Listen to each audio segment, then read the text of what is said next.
Akidah. Saya tanya, kan tak sebut pasal akidah. Dan dalam ayat Quran kan ada mengatakan bahawa kita dah akad kita punya beriman kepada Allah tu juga saat kita ditiupkan roh kan. Maksudnya macam mana kita nak mengatasi hijab yang mengatakan bahawa kita ni dikira beruntung lah untuk dilahirkan dalam keluarga Islam compare dengan non-Muslim yang diorang pun berakad juga waktu di zaman roh tapi diorang tak dapat tarbiyah kat rumah. Macam mana nak batasi hujah bukan Islam tu kalau diorang protes bahawa kita ni dikira beruntung dan diorang macam tak beruntung lah sebab tak dapat seragam. Muslimin dan muslimat yang dikasihi sekalian,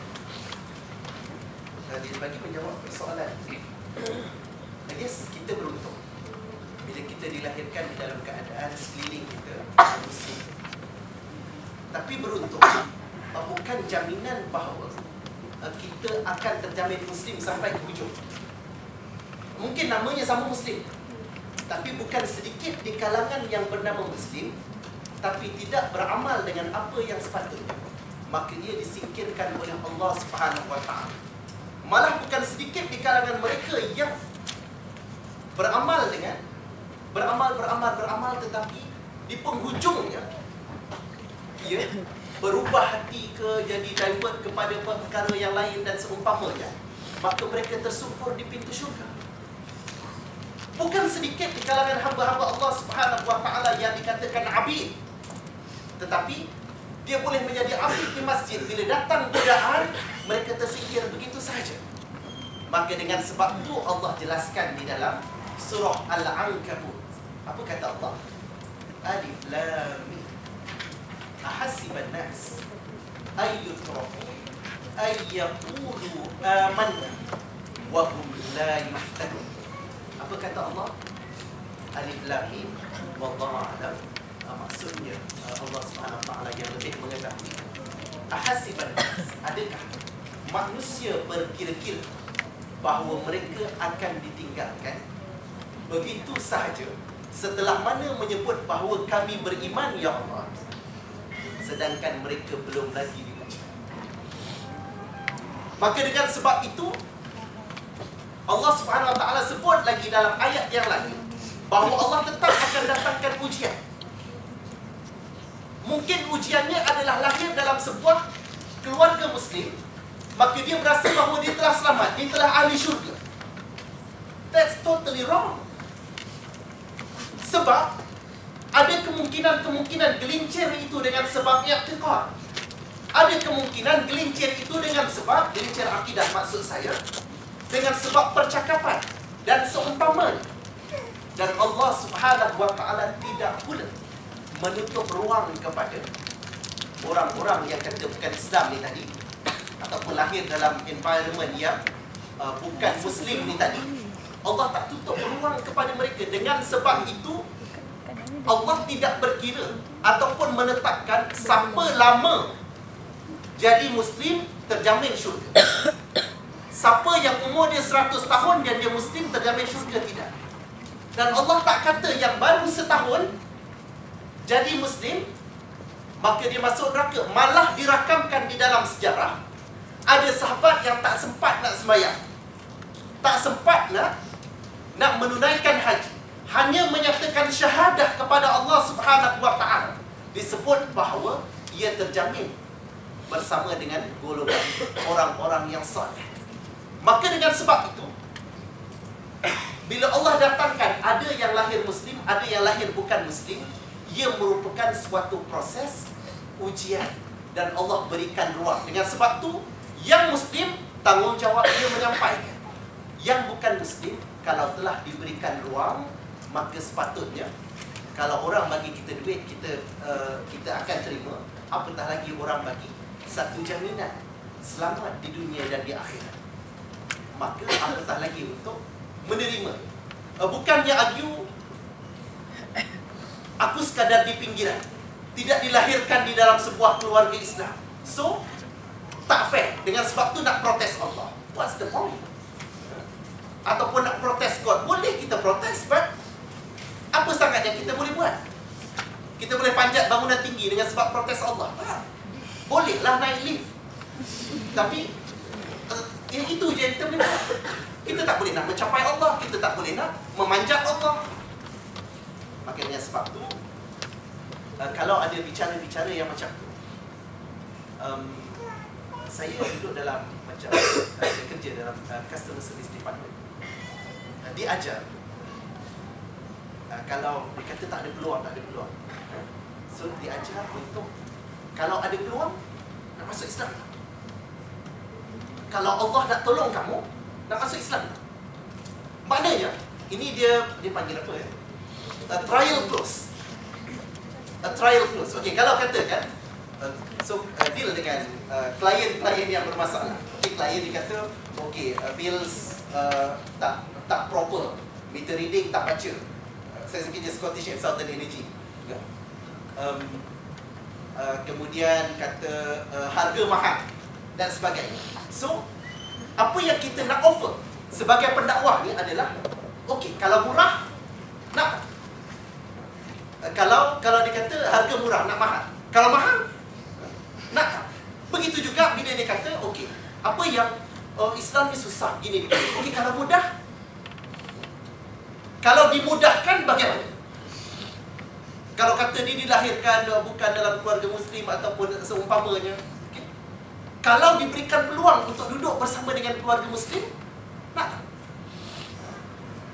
Jadi kadang-kadang dia tak perlu untuk berucap panjang lebar, but kita cuba untuk membuka ruang. Kalau dia kata nak, so baru kita mulakan kepada step-step yang seterusnya. Kalau dia kata tak nak, then baru kita approach dengan cara yang lain dan begitulah seterusnya. Okey, menjawab.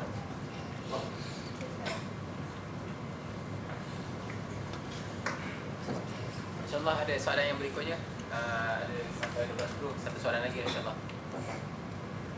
Ada ke? Saudara-saudara di sana.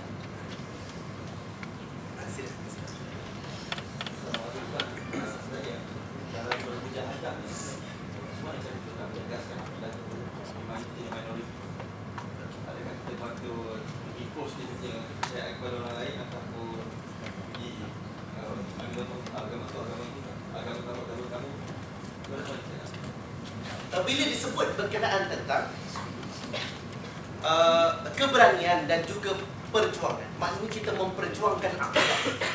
Kita yakin bahawa akidah kita adalah akidah yang benar. Akidah kita adalah berlandaskan kepada asas-asas yang benar. So keyakinan tu kena ada dulu. Okey? Maka apa yang saya sebut tadi, bahawa akidah kita tidak sepatutnya bersifat statik.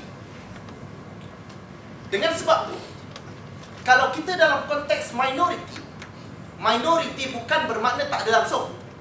Minoriti adalah bukan majoriti. As simple as that, kan?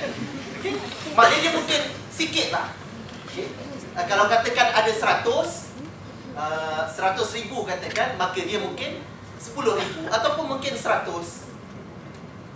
Maka dalam kedudukan yang kita kecil itu, kita mengambil semangat apa yang ditampilkan oleh baginda sallallahu alaihi wasallam dan para sahabat. Islam bermula dengan, kan kita baca hadis sama-sama kan? Bada al-Islamu ghariban. Gharib ni maknanya asing. Asing ni macam minoriti lah. Bukan setakat minoriti, sikit sangat yang awal beriman dengan baginda sallallahu alaihi wasallam. So apa yang dibuat adalah dia buat one to one dakwah. Daripada 2 orang jadi 3 orang. Daripada 3 orang jadi 6 orang. Daripada 6 orang jadi 12 orang. Daripada 12 orang sampailah ke peringkat yang isytiharkan secara terbuka tadi adalah setelah mana dia minoriti lagi, tetapi dalam bentuk yang ada strength untuk berhadapan dengan musuh-musuh Allah Subhanahu Wa Taala. So kesimpulannya, walaupun kita minoriti, kita punya definition kepada perjuangan adalah berbeza. Kalau pada kedudukan yang kita mampu untuk melaksanakan dan juga mentadbir dengan Islam, maka pada kedudukan tu kita ada tanggungjawab untuk mentadbir. Tapi pada kedudukan yang kita minoriti, contoh kat sini lah, Okay? To be practical dan be realistic dalam konteks kat sini. Kita ada halangan untuk sampaikan. Contoh, saya ada halangankah untuk sampaikan kepada sahabat-sahabat sekalian? Ini adalah sebahagian daripada agenda perjuangan. Sebab bila sebut berjuang, setengah orang nampak berjuang mesti angkat pedang. Tak relevan dah sekarang angkat pedang kan? Angkat pisau ke angkat. So kita berbicara sekarang angkat pistol. M16 ke angkat senapang ke angkat apa lagi? Kereta kebal ke angkat kereta kebal. Grace. Angkat Grace. Boleh untuk buat teater. Tapi it's a nonsense kalau kita pergi ke Westminster katakan angkat keris. Yelah, kalau buat teater is fine. Tapi kalau buat teater itu persembahan ke baik pergi